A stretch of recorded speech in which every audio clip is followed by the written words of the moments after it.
Laura Calandrella. I'm the Executive Director of Keeping Forests, and I'm excited to have Danielle Varda here today. Danielle has been working with us for about 4 months on a social network analysis. She leads a company called Visible Network Labs that specializes in these kinds of analyses. And we're here today to talk about her work, what's important about social network analyses, and what's important about a social network analysis to Keeping Forests. So I'll let Danielle introduce herself, but I'm so glad to have you here today, Danielle. Well, thank you, Laura, and I'm so glad to be here. It's been a pleasure working with Keeping Forests, so this is a great opportunity. My name is Danielle Varda. I am the CEO and founder at Visible Network Labs. And I've also been a professor at the University of Colorado, Denver, in the School of Public Affairs for 15 years, where I started the Center on Network Science.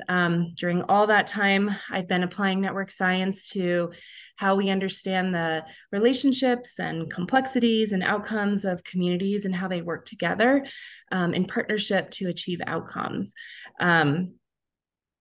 So I'm happy to be here. Yeah, we're glad to have you.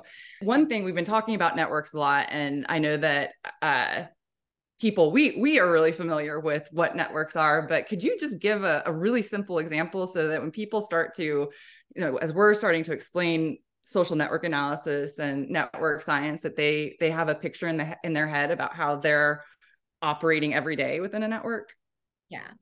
Okay, so I love this question because I've just kind of gone through this history of how I got here. But when I started this work 2 decades ago, people were not using the term network. They weren't really talking about this. And now we refer to all of this work as the network way of working. It's become so commonplace that people are expected to not only do the job that they're hired for, or maybe went to school for, got trained in, but also now work across boundaries, work with partners to make our outcomes possible. And that's just a totally different approach to work than it was 10, 20 years ago, where it was like, get your expert in the door and get their expertise to do the work that we need them to do. So now we're asking epidemiologists or environmentalists to all of a sudden become network scientists in themselves. And so by network, what we usually mean are kind of the members of a collaborative or a community that are working together, and usually across sectors, to do something that we believe we couldn't do on our own. And so that work often looks like listservs that bring people together, meetings, but convenings, but the sharing of information. And you're absolutely right. It's very, very difficult to measure. And I've always said in our company, we love to measure, hard to measure things. So this makes us really excited, but we do have to measure both like the structural nature, just who's talking to whom and when are they showing up for things, but also the quality of those relationships, like how much trust do we have? What's the value that we're getting? So we also are a little bit unique in that we really mix these two ways of looking at networks to help inform that work. And one thing I'll just go back to, I mentioned that our network science principle that we adhere to more than any other is this concept that more is not always better. So I'll just kind of end with this.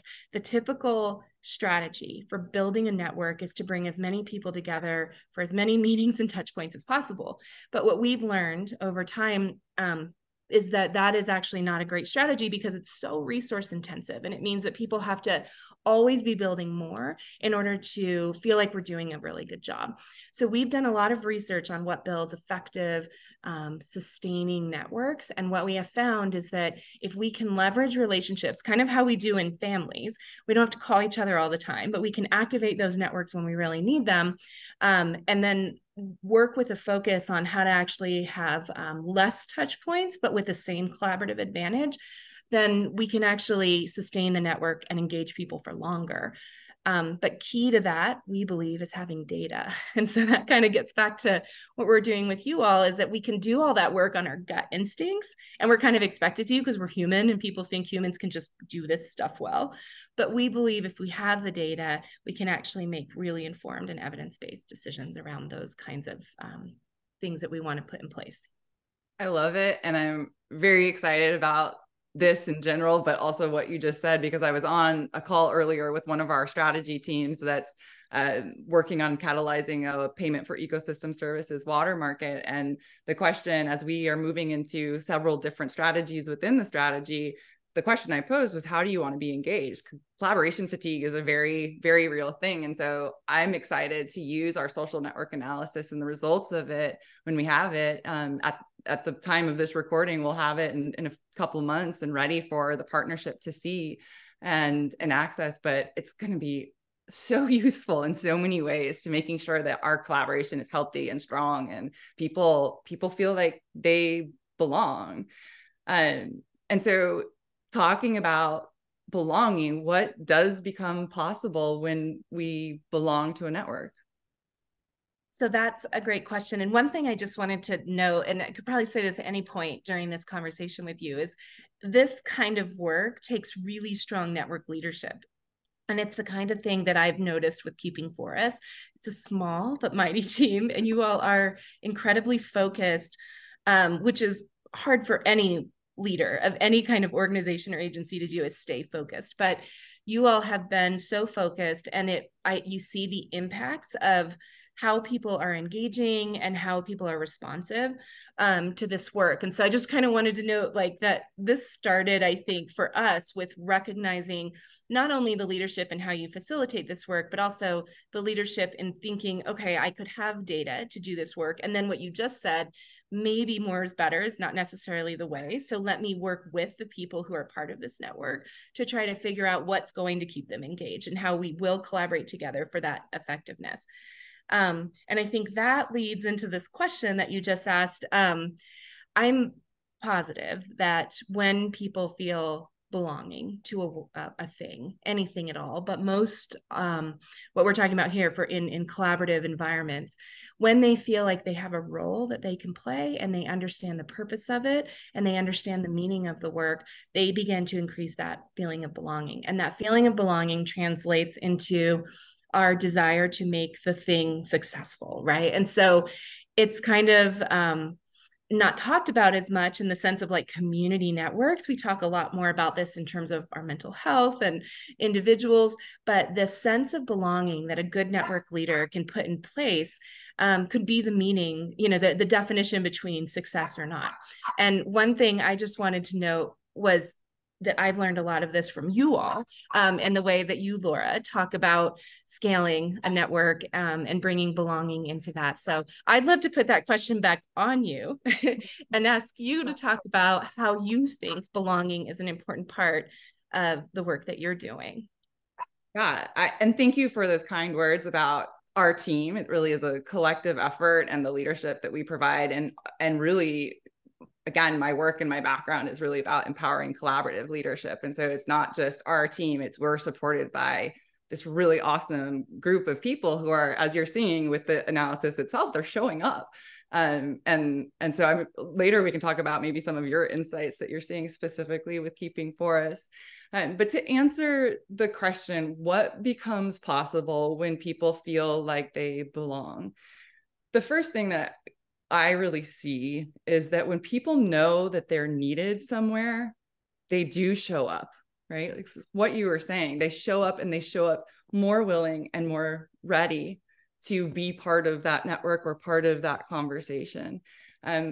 Knowing that you're valued is huge. That's what we want as people, is to be valued and to know, as you were saying, what is my purpose here? How can I help? I think in general, humans have that desire to want to help. And when we ask very specifically, it's a gift to give as much as it is for ours to receive. So, in general, I think it has a ripple effect of building trust, building those networks that you can rely on, even if it's not for the thing that you're coming together for, the purpose that you're coming together for.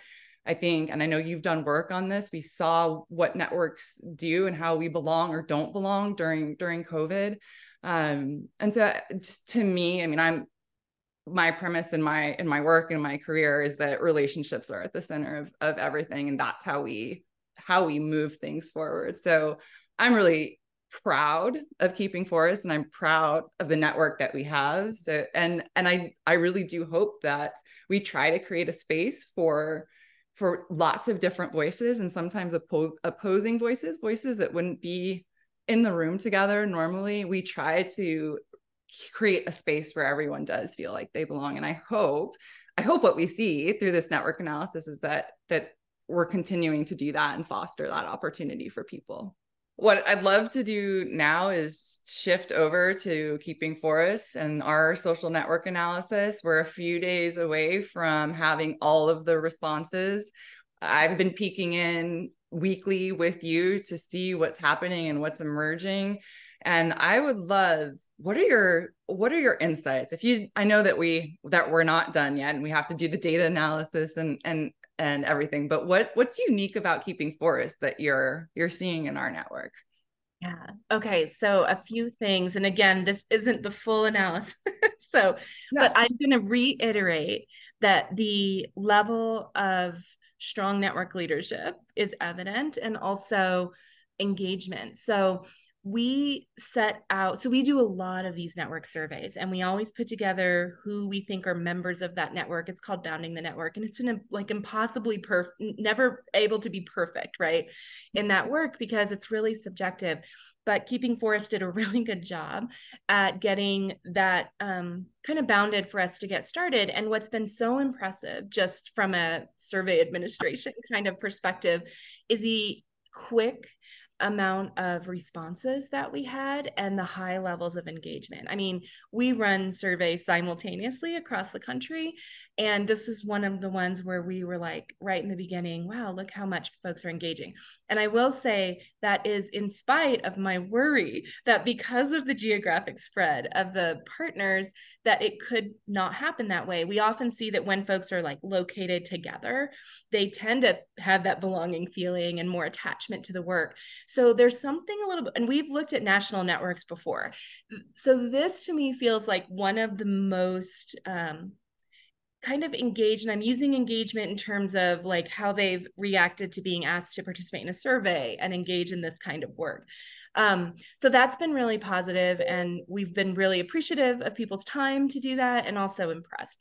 And then just in terms of like the results coming in, what's interesting. So if I didn't know this network at all, I would say this network has been extremely successful in its first phase of development, which is growing trust and making connections and finding ways to communicate. So in all of our measures, you see high evidence of that. What I also see, what I would again, kind of preliminary, is that the room to grow right here is really moving into that next phase of prioritizing, because I think there's a lot of agreement on what folks are wanting to focus on, but probably a little bit of variation in that because of people's specific organizational missions, where they're located in the United States. So there's probably a little work to be done to decide, do we want to focus on water, or do we want to focus on a different topic, which is an opportunity. So like, where do we want to go next? Seems like a good place to use some of the data. And the other part is, I think one of the areas where we're seeing not negative, but lower kinds of reporting and instances of is around real tangible resource sharing, and that kind of next level from now we are doing great information sharing, we have built connections and communication, so now what do we do now? And so I know about you all somewhat, so I know that that's probably aligned with where you are, but it really shows up in the data.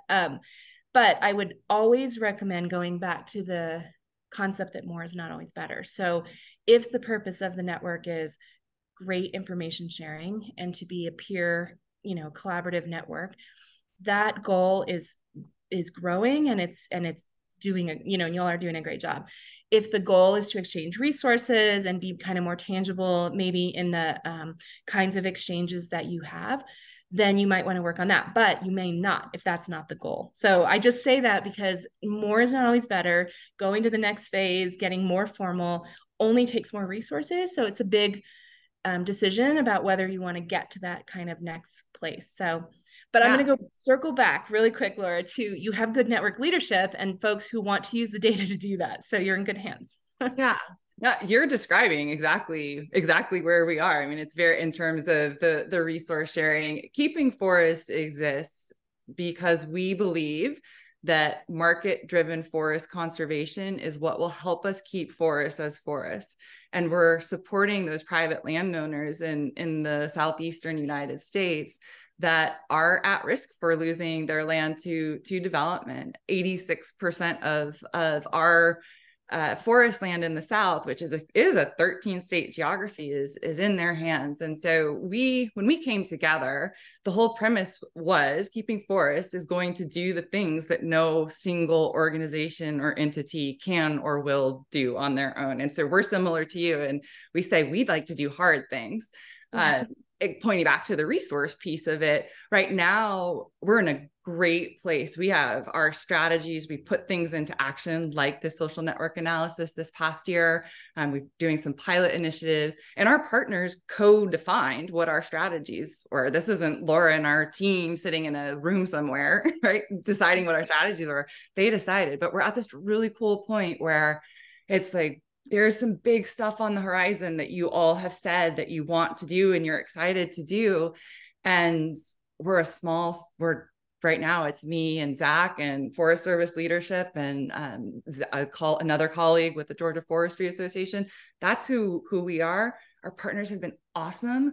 And that resource piece, if we want to take things bigger, we need the resources to do it. So what I love about this social network analysis, I think it's going to help us to define the direction and understand, are we at the pivot point? Are we ready to take that step forward? I am a firm believer in the social network analysis. I have an intuitive sense of its importance. I have seen what's happening right now with the data as it's coming into play. I could probably spend a whole year trying to analyze it and figure out the best way to use it.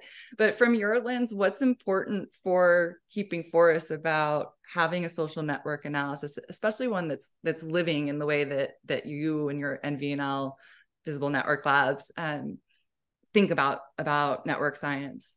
Yeah. Well, I'm going to be preaching to the choir to say, right, we can't solve what we can't see or understand. And so we always say at Visible Network Labs, we are making invisible networks visible because we've seen the power of that outcome. So just we intuitively know that these relationships exist and we can all kind of see them and sense them, but we don't really know what one person may perceive of another or how those relationships are growing and changing. So the value of the map, and I always say the map is only the front cover of the story of our network. And then we open that book and there's all this rich data that helps us understand all the nuances and complexities of it. But just having that map is this point of discussion that we can have around what it looks like. Where do we see clusters? Where do we see people as outliers that we wish were closer? Where do we see lots of redundancy that we just need to sort through so that we can be a little bit more efficient? And so we've seen in communities, we've been doing this for decades now, and we've seen folks use these kinds of data to greatly improve their strategies in ways that I think, because of a lot of the aha moments that you get from this kind of data. So when we start projects, we always do this session with folks called Thinking Like a Network Scientist. And we didn't used to do it. We started doing it a few years ago because we realized this is a lot about a mindset shift, like going from thinking and seeing the world in one way to thinking and seeing it in another. Not that you're necessarily doing anything different. It's just the perception and the way we're seeing things. So that's what I think the network analysis, really lets us do. And the last thing I'll say about that is what we've also watched over the last few years, especially, is a move from folks understanding networks and connections to wanting to really think about systems change and like ecosystems. I know these are all like really trendy words, but we have followed suit at Visible Network Labs by understanding that people want more than just like a one and done study, because networks are dynamic and they change. So being able to put it into a dynamic kind of vehicle, a platform that will let you grow the information over time, is going to allow you, once you start seeing networks this way, you can't stop. So now that you'll have that data, you'll know how to continue to leverage it over time. So it'll be a growing source of support, I think, in the work for keeping forest as you grow and scale. Yeah, that's awesome. We definitely have taken the systems approach to keeping forests. And from the beginning, besides being collaboratively driven, a key value is systems thinking. And we did a systems analysis, a systems map of that was helping us to get to what are the strategies that we need to have laser focus on. And those are the strategies that we have in play right now with regenerative forest products, emerging markets, champions and leaders. However, we just had to go back to regenerative forest products and look at the map, redo the map essentially again to make sure that our strategy was focused on the right thing. And some very cool things have come out of that. But we think about things at a systems level.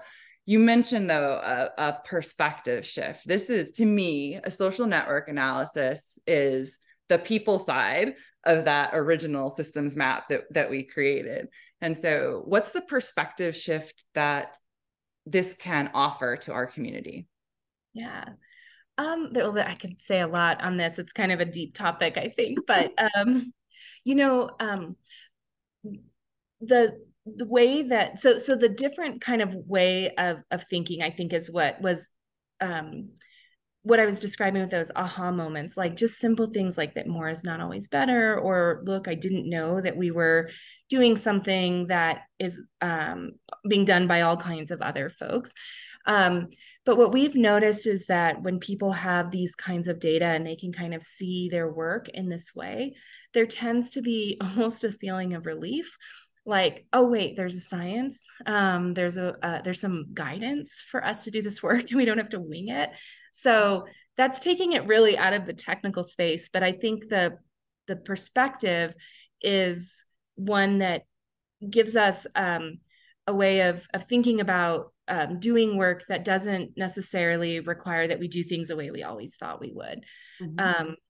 So I think, and maybe last I'll say about that, I always say that there's no real measure of a relationship except the perceptions that we have of each other. Like your perceptions of me and my perceptions of you is our relationship, but this is hidden, right? Mm-hmm. Like we don't know what they are.